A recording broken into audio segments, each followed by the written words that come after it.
Gregor, you've named your squad for the 2023 Rugby World Cup, and we've been preparing for this for a while. How would you look back on the sort of preparation period? Yeah, it's been really enjoyable. From a coaching perspective, we've loved it. We've never seen the players train as well, and I know the players have enjoyed spending more time with each other. We've done a lot off the field, whether trips to France and elsewhere in Scotland. But really, it's the hard work that they put in. It's formed close bonds, and we can't wait to see them go into the tournament now. You named an original squad of 41 back in May, and it's been cut to 33. How tough have some of those conversations and decisions been? Yeah, really tough. The decisions are tough. The conversations are much tougher for the players that receive that information. They've all had big goals and dreams to get to this World Cup, and for now, it's not been able to happen for them. But I've said to each player to be ready for the opportunity. There's bound to be players that get called up that haven't been named in this 33.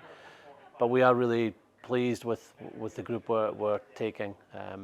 Players that are in really good form, that have trained well, but are transferring what they're doing in training into games. You've named Jamie Ritchie as your captain for the Rugby World Cup. What's obviously stood out about him? He's been captain for a while and he seems to have settled into the role really well.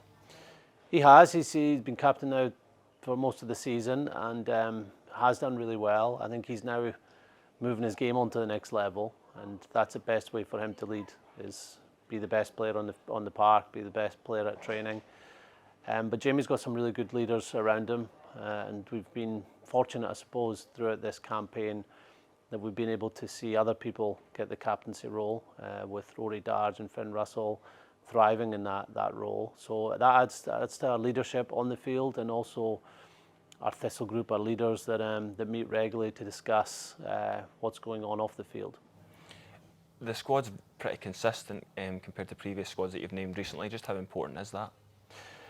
Yeah, it is important. Like international rugby, you've got to build cohesion, and if you can do that with settled teams, then those connections that players get to make on the field happen much quicker. And this year, the players' form have meant that we've gone with a similar 23, similar team for a lot of the games.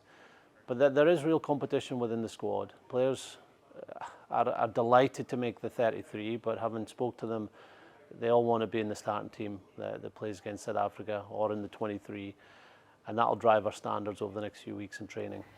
Not long to go now until that opening game against South Africa. Have you given those games much thought, or is it very much about the training and then Georgia and then those games, or are you thinking about that now? We have looked at South Africa. South Africa have been playing during this period, so we meet informally, and then we've had one formal meeting to look at South Africa. But really, it's about building our game just now.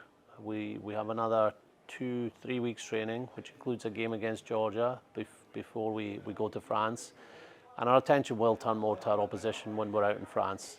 But for now, we know we've got a bit of work to do to build on the positives, but also improve certain areas of our game. You've had a bit of help in naming your squad with Gerard Butler naming the squad online. How good is it to have someone like him sort of back in the team? Yeah, it's brilliant. We've had Gerard Butler in our change room a few years ago, and since then he's stayed in touch. And I get messages regularly from him when we've had a win, and he tells me what he's been watching it. So to know there's Scotland fans right throughout the world that are getting up to watch our games, someone who's a big celebrity back in the team, is a nice boost to have going into the most important rugby we get to play in our lives.